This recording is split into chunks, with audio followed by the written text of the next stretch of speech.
The Carrizo Plain is a large enclosed grassland plain, approximately 50 miles long and up to 15 miles across, in southeastern San Luis Obispo County, California, about 100 miles northwest of Los Angeles. It contains the 246,812-acre Carrizo Plain National Monument, and it is the largest single native grassland remaining in California. It includes painted rock in the Carrizo Plain Rock Art Discontiguous district, which is listed on the National Register of Historic Places. In 2012 it was further designated a National Historic Landmark due to its archeological value.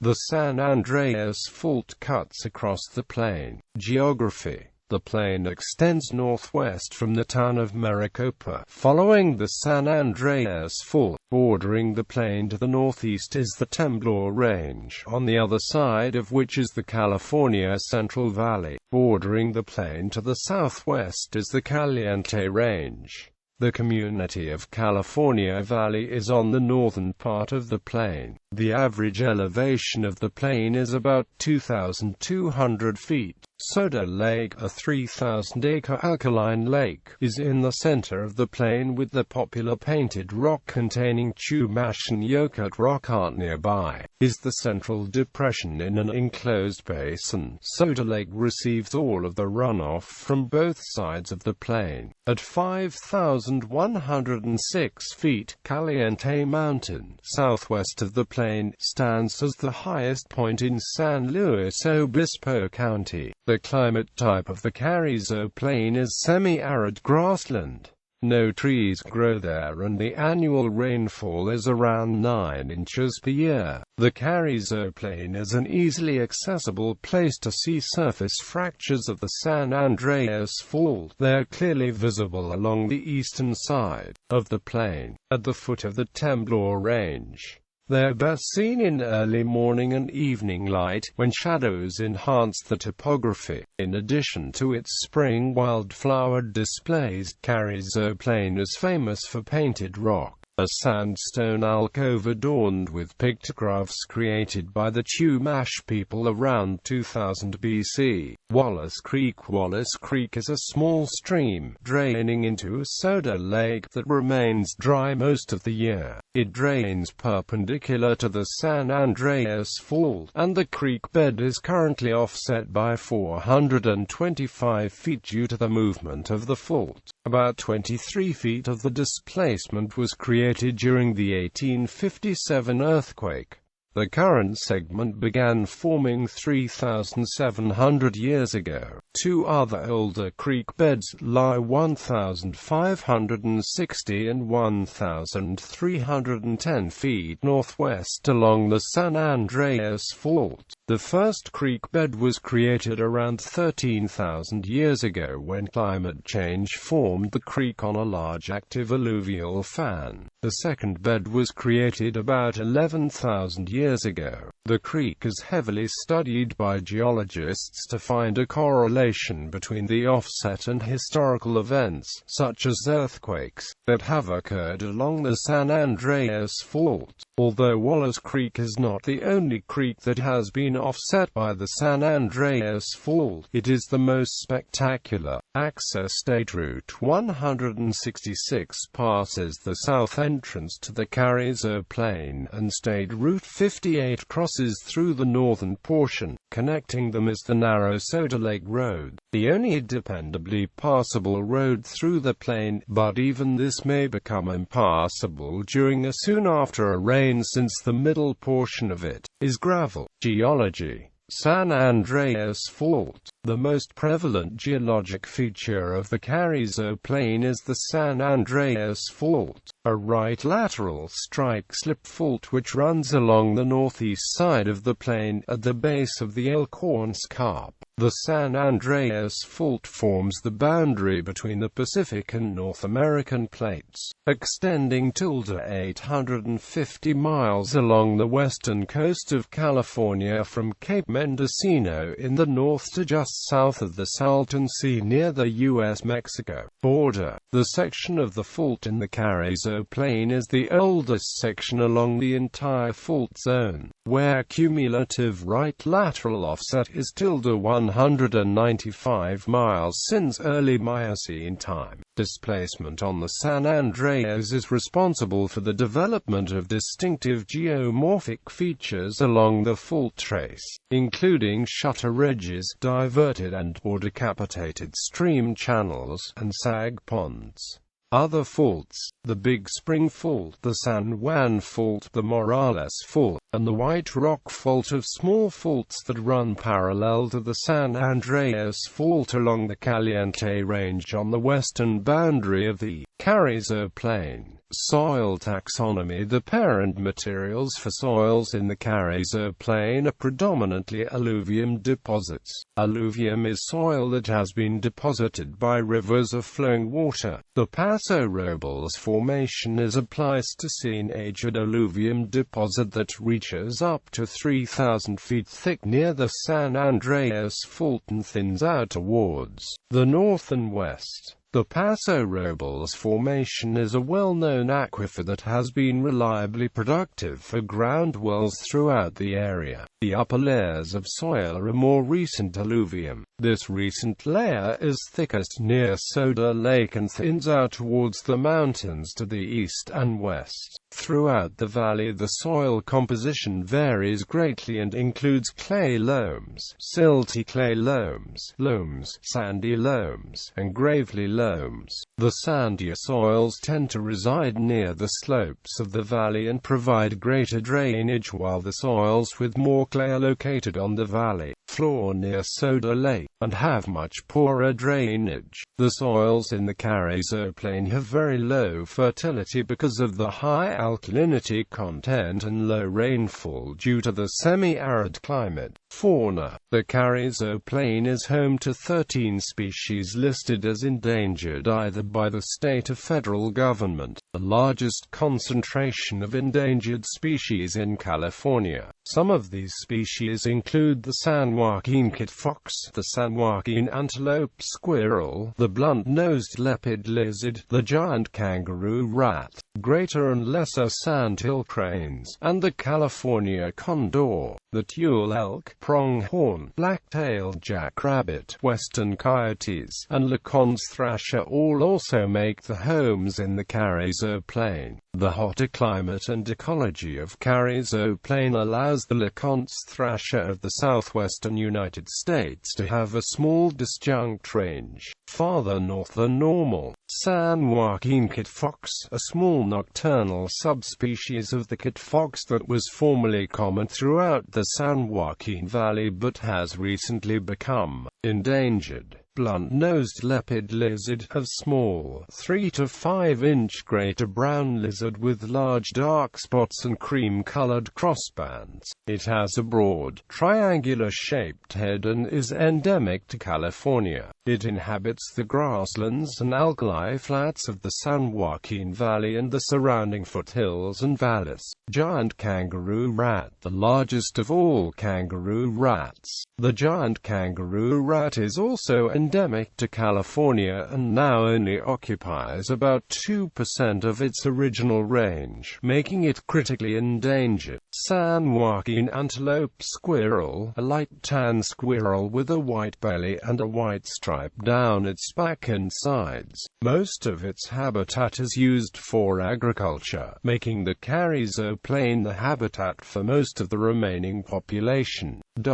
Carrizo Plain National Monument. Management. Historical overview. In 1988, U.S. Bureau of Land Management, the California Department of Fish and Game, and the Nature Conservancy partnered together to purchase an 82,000-acre parcel of Carrizo Plain land. This joint effort ensured the protection of this unique and beautiful California plain. Then in 1996, the Carrizo Plain Management Partners again created a joint initiative called the Carrizo Plain Natural Area Plan. The goal of this plan was to establish long-term mission and vision statements that reflect the long-term objectives of the CPNA, outline objectives and goals for the life of this plan that will help to achieve the mission, consolidate a descriptive inventory of area resources and outline appropriate public uses of those resources, provide an overview of operations, maintenance and personnel needs to assist in developing annual work plans and budgeting for implementation of plan goals. On January 12, 2001, President Bill Clinton signed a presidential proclamation establishing the Carrizo Plain as a national monument. The first monument manager of the new Carrizo Plain National Monument was Marlene Brown. She was succeeded by John Ahern. The managerial partners of the CPNA took the responsibility of maintaining this new national monument. Since then, the area of protected land has increased to 250,000 acres. Carrizo Plain Natural Area Plan Mission Statement: manage the Carrizo Plain Natural Area so that indigenous species interact within a dynamic and fully functioning system in perpetuity while conserving unique natural and cultural resources and maintaining opportunities for compatible scientific research, cultural, social and recreational activities. Administration: routine monthly meetings and coordinated planning are essential parts in the management of the CPNA. The administration partners of the CPNA work together to make decisions about the area and what needs to be taken care of in order to maintain the natural beauty of the plain. Although each partner has its own headquarters and administrative personnel, the Education Center Coordinator is one position that is funded by all of the CPNA partners. At BLM, the staff consists of a project manager, a biological technician, a heavy equipment operator, a computer specialist, and a law enforcement ranger. All TNC personnel are located at their office in San Francisco. DFG at the moment has only one wildlife biologist at CPNA along with a wildlife assistant and a scientific aide. Outside specialists also volunteer their time to study the area, from plant ecologists to species specialists. The Fire Suppression Administration is the responsibility of BLM, which has formal agreements with Kern, Santa Barbara, and San Luis Obispo counties to help share in the support and funding of its fire suppression program. Funding for other programs within Carrizo Plain National Monument come from its management partners. Research: when the CPNA plan was implemented in the late 1990s, one of its first assignments was to gather information on the area's biological, cultural, recreational, and physical resources. The information obtained by the management partners has helped to ensure that each decision made on behalf of the Carrizo Plain National Monument will benefit all of its resources. This research has also helped to manage different activities and events within the plain. For example, plant community restoration seems to be one tool that could benefit the entire region by promoting native species diversity, re-establishing natural biological processes, and protecting endangered species habitats. Current management projects. One of the current range management projects involves removing non-native grasses by selective cattle grazing early in the season when non-native grasses emerge. Later in the season, the management team removes the cattle, giving native plants a competitive advantage versus the non-native vegetation. The use of grazing on the Carrizo Plain National Monument remains a controversial practice. Future management projects. The CPNA management partners have allowed a few companies to drill in the area for new oil wells. The wells at the Russell Ranch oil field and Morales Canyon oil field on the other side of the Caliente Range have been unsuccessful for the past 10 years. However, experts believe that a single potential new field with reserves between 2 and 5 million barrels of oil could be developed with 25 to 30 wells, as estimated by Caliente Resource Management Plan. There are also an abundant amount of minerals in the Carrizo Plain National Monument. Gypsum, a white mineral used in plasters and wallboards, is a plentiful resource in the plain found in shallow, low-grade areas. In addition, there are detectable amounts of uranium and phosphates. All of these minerals are of low-grade quality, making them unprofitable to reclaim and manufacture. Camping. Campgrounds. Camping within Carrizo Plain National Monument is available at two primitive campgrounds, KCL Campground and Selby Campground. These two sites differ markedly. KCL is located in the southern part of the monument west and very close to Soda Lake Road. Access from the main road is easy, and the camping area is generally bounded by a wooden fence. The campground has 8 picnic tables and fire pits and is frequently occupied by day-use visitors, although overnight camping is also allowed. Trees about the campground provide shade, some of the only shade in the monument's valley. As this site was previously owned by the Kern County Land Company, there are several outbuildings in a non-maintained state. The corrals may be used by visitors to stable the horses. Selby is located more to the north and more distant from Soda Lake Road. A good gravel road leads to the campground from Soda Lake Road over a distance of 5 miles. The road is generally usable in all weather conditions, but has wind and have some moderate grades as it approaches the campground area. This site is much more rugged, located on a man-made cut into the natural terrain, bounded by hills and canyons. Camp tables are covered by shade structures. A permanent and toilet outhouse is available. Camping is allowed anywhere upon the large flat areas. Hiking up and into the adjoining wilderness study area provides hearty exercise and impressive views. The nearby Selby Rocks Formation offers a view of large granite boulders. A recent addition is a water spigot that provides non-potable water to the campsites. Primitive camping. Car camping is also an option within certain areas within the monument, primarily in the foothills. Camping is not allowed in the main valley floor. See the CPNM Visitor Resource Map.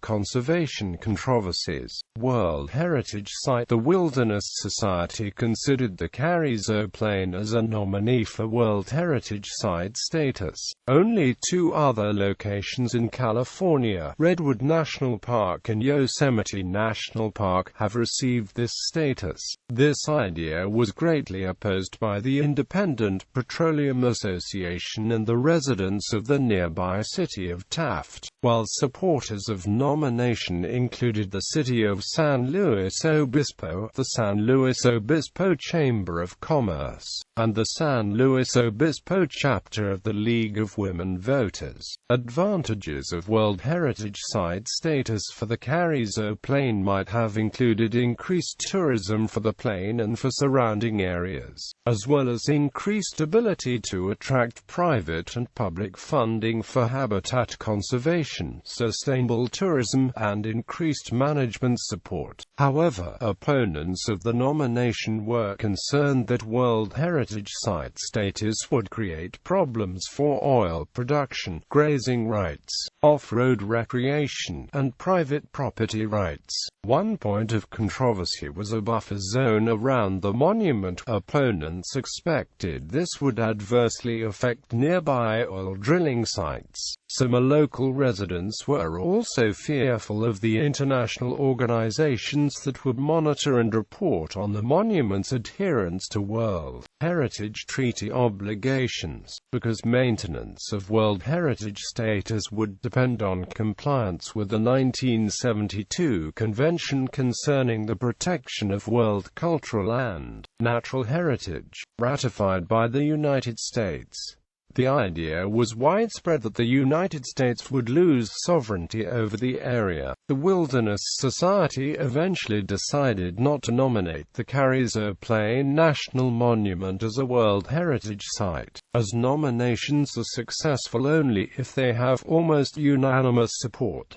Oil drilling. While the Carrizo Plain is dotted with dry holes drilled and abandoned by oil companies in decades past, no commercially viable quantities of petroleum have ever been found on the plain itself. Small quantities of drillable oil have been found south of the Caliente Range, near the Russell Ranch oil field, and in the northeast part of the Temblers, abutting the giant McKittrick-Cumrick fields. The plain is adjacent to the supergiant oil fields of Kern County. The Midway Sunset oil field, third largest in the United States, is on the other side of the Temblor Range. The Carrizo Plain has long been considered to have at least a moderate potential for oil development. However, as it is separated from the major oil fields by the San Andreas Fault and the underlying source rock, the Monterey Formation appears not to have been buried at the right conditions of temperature and pressure, and as the stratigraphy has not favored petroleum entrapment, accumulations of oil in economically recoverable quantities have not been found. Currently, Vintage Production, a subsidiary of Occidental Petroleum, owns the mineral rights to 30,000 of the monument's 250,000 acres. When oil prices spiked in 2007, Vintage notified the U.S. Bureau of Land Management of its intentions to find out if oil is contained in the Carrizo Plain. The mineral rights owned by Vintage pre-exist the monument's creation by President Bill Clinton in 2001. Solar power. The remote Carrizo Plain state is as one of the sunniest places in the state was exploited by the solar power industry from 1983 to 1994. This was, by far, the largest photovoltaic array in the world, with 100,000 of the 1-by-4-foot photovoltaic arrays producing 5.2 megawatts at its peak. The plant was originally constructed by the Atlantic Richfield Oil Company in 1983. During the 1979 energy crisis, ARCO became a solar energy pioneer, manufacturing the photovoltaic arrays themselves. ARCO first built a 1-megawatt pilot operation, the Lugo plant in Hesperia, California, which is also now closed. The Carrizo Solar Corporation, based in Albuquerque, New Mexico, bought the two facilities from ARCO in 1990, but the price of oil never rose as was predicted, so the solar plant never became competitive with fossil fuel-based energy production. Carrizo Solar sold its electricity to the local utility for between 3 and 4 cents a kilowatt-hour, while a minimum price of 8 to 10 cents a kilowatt-hour would have been necessary in order for Carrizo to make a profit. Another photovoltaic facility was planned for the site by the Chatsworth Utility Power Group with an output of 100 megawatts. It would have been many times larger than the existing facility, but the facility never got off the drawing board. The Carrizo Solar Company dismantled its 177-acre facility in the late 1990s, and the used solar panels are still being resold throughout the world. In October 2007, the Palo Alto company OSRA, doing business as Carrizo Energy, filed an application for a 177 megawatts Carrizo Energy solar farm on 640 acres adjacent to the previous ARCO site. Instead of photovoltaic cells, however, OSRA will use Fresnel mirrors that concentrate solar energy onto pipes in a receiver elevated above the ground. The concentrated solar energy boils water within a row of specially coated stainless steel pipes in an insulated cavity to produce saturated steam. The steam produced in the receivers is collected in a series of pipes routed to steam drums, and then to the two turbine generators. Steam used by the steam turbines is condensed into liquid water and then returned to the solar field. Electricity from the steam generators will be used in San Luis Obispo County. Local opposition to some solar farm proposals centers on concerns about height above grade, noise and heat plume. The solar field would have operated daily from sunrise to sunset. Typical operating hours from the CESF would have been approximately 13 hours per day, or an average of 4,765 hours per year. In November 2009, the project was cancelled. On August 14, 2008, Pacific Gas and Electric Company announced agreements to buy the power from two proposed photovoltaic plants in the Carrizo Plain, Topaz Solar Farm and High Plains Ranch, with a combined peak power of 800 megawatts. If built, these will be the largest photovoltaic plants in the world. As of November 2014, Topaz Solar Farm is operational, with peak power of 550 megawatts. Grazing. Few issues regarding the CPNM have been as controversial as grazing. The internal dispute in the Bureau of Land Management created national headlines when Marlene Brown, the first monument manager of the CPNM, committed suicide in 2005. An investigative article by Los Angeles.It reporters Julie Carter and Maria Lagana revealed that Brown discussed grazing extensively in correspondence just before her suicide. The proclamation for the Carrizo Plain National Monument addressed grazing, but its language is similar to that found in most similar proclamations. The proclamation directed BLM to manage grazing in accordance with existing laws and regulations. Brown chose to allow Taylor Grazing Act allotments to expire and replaced them with free-use permits. This action was opposed both by many ranchers and Brown's field office supervisor, Ron Hunsinger. Her practice, which would allow BLM to set stocking rates each season as opposed to guaranteeing stocking rates for 10-year periods, was contrary to the desires of the Department of Interior of President George W. Bush. Bakersfield District Office Manager Ron Hunsinger was brought in to oversee a continuation of the Taylor Grazing Act permit system. Brown and Hunsinger clashed repeatedly, and Brown faced the prospect of stiff penalties for insubordination at the time of her death. The LA Times, in a follow-up article by Julie Cart, said, "What began as a policy dispute to graze or not to graze livestock on the fragile Carrizo grasslands became a morass of environmental politics and office feuding that Brown was convinced threatened both her future and the landscape she loved." The monument manager's suicide brought into stark focus the difficulty BLM managers had in trying to balance the demands of providing protection in accordance with the proclamations and balancing the multiple-use mandate of FLPMA.